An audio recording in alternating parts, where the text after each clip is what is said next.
Good afternoon, everybody. Good afternoon. How's everybody doing? TikTok, YouTube, how y'all doing? Beautiful day out here. We're in southern Indiana. The chill finally left the air a little bit, so I figured, you know what? I might as well get out there with the camera and do a little bit of filming and talk about some of the questions we get asked a lot here on these cabins. So one of the questions we get asked is those walls that those cabins are made of, are they solid wood? And yes, they are. As you can see here, it's stacked all the way from the bottom all the way up.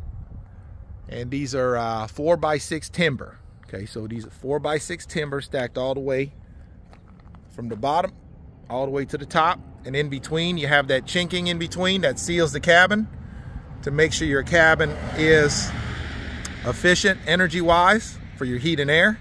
So all that heat and air is not just escaping outside of the walls. And we do put your standard fiberglass insulation underneath the metal roof and in the subfloor. And remember, guys, you can always upgrade your insulation if need be, if you need to beef up your insulation, okay? We do use, another question we get asked a lot is, are your windows double pane windows with the argon glass? And yes, they are. They're also the easy clean windows as well. So they kind of pop down and slide up, slide out so you can clean them. What's another question we get asked a lot? We get asked, oh yeah, what kind of roof do you put on there? What kind of roof system do you put? Well, as you can see, we do that metal roof. We got 12 different colors to choose from. We wanted to go with the metal roof because we wanted something that's gonna be low maintenance. A lot of our customers are not looking for a high maintenance cabin, they're looking for a low maintenance cabin. So we go with the metal roof on that. This one has a black roof on it. As you can see next door, the little cabin kit's got a hunter green roof, so lots of colors to choose from. Let's keep going around here. Address some questions we get asked a lot here.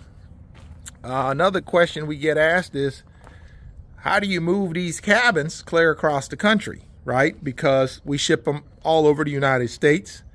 And as you can see, from that corner to this corner is 20 feet, okay? That's not gonna fit on a flatbed trailer for us to bring it out to you. So what we do is, you can't really see it very well, but if you look right here, the bottom of the porch is on a hinge system and folds up, okay? And as you can see here, the top of the porch will fold down. So it'll show up on your land like a big rectangle, and we will disassemble all the, over here, all these railings will be taken out. All this will be taken out. And then the screen-in porch and all this is all taken out, and that will arrive actually inside your cabin. So that will arrive actually inside your cabin, and there'll be a couple of guys that come with the delivery driver out to your land to reassemble all this back together. So when we leave your land, it looks just like what you see here. Fully assembled, Amish built cabin ready to go. So very, very popular questions that we get all the time. So I'm just trying to make sure I address those. As you can see, this window here comes off the bedroom. This is a 1-bed, 1-bath. You got a crank window right there. This is a 14 by 40. And this is the one we call El Chapo. And remember, this one is offered as a 2-bedroom as well, which would be a 14 by 48, okay? All right, pricing is on the website. The screened-in porch comes in 5 pieces, so they're like panelized.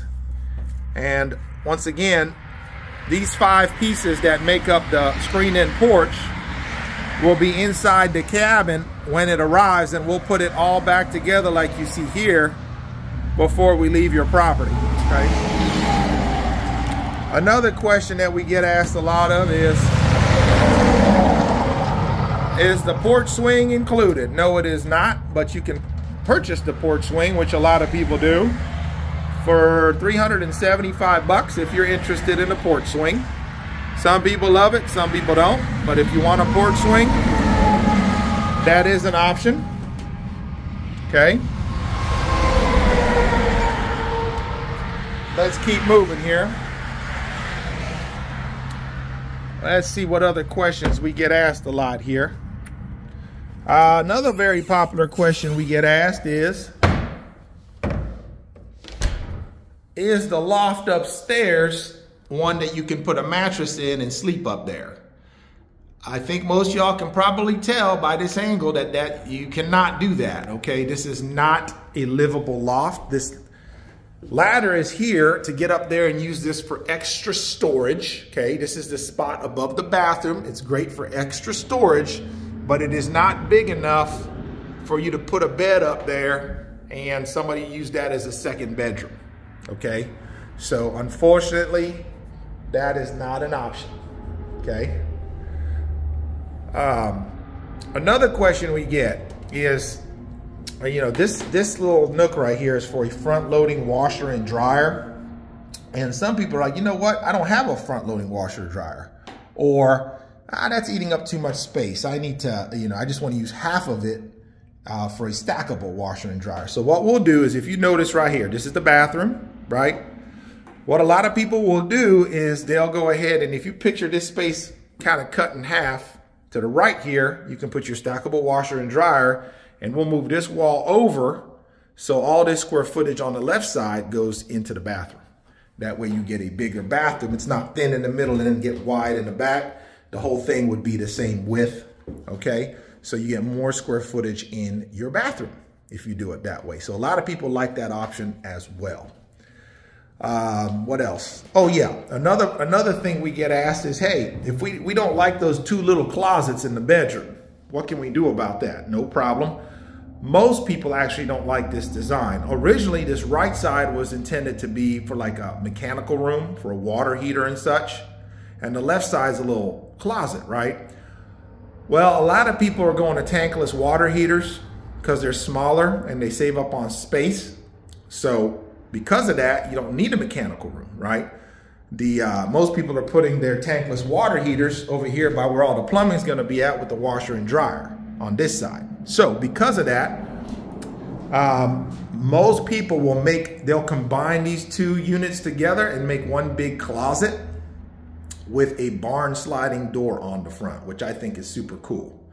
We've even had people do that same concept and put a half bath in here. So they'll make these two one room, barn sliding door, and behind that, they'll run the plumbing from underneath for a half bath, okay?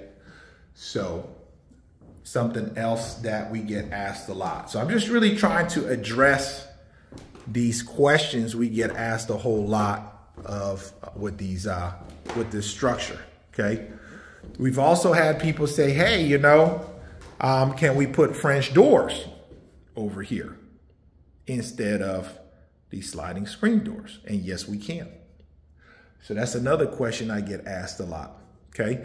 And yet another question, what's another one we get asked a lot? Oh yeah, a lot of people are like, hey, can we leave the bottom of the cabinets the way they are, but take out the top?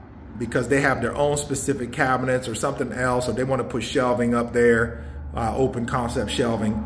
Yes, we can. So if you don't like the cabinets the way they are, you just want the bottom and you don't want the top, we can do that, okay? A lot of people too, some people are like, hey, you know what?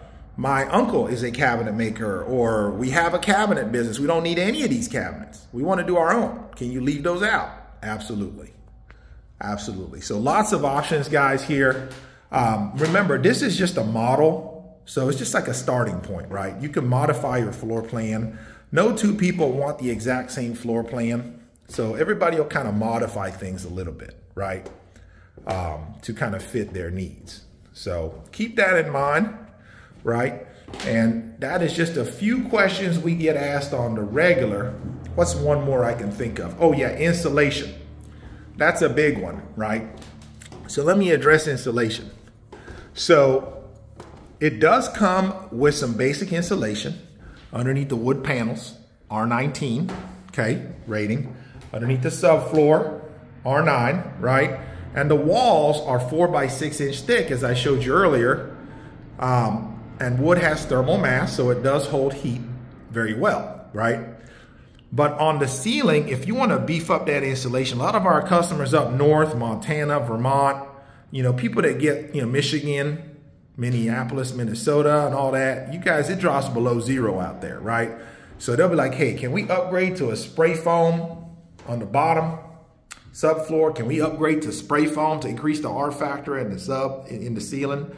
We can do all that, guys. We do charge a fee for that. So just make sure you ask us, say, I'm in Minnesota, I'm in Vermont, how much for the insulation upgrade? And then we'll let you know that. That way we can make sure we beef up your insulation when we build your cabin. So when it gets out there, your cabin is gonna be nice and cozy for you, no matter how cold it gets. Okay, so these are just a few questions that we get a lot, so I figured I'd make this video to address them, and hopefully that's helped you guys.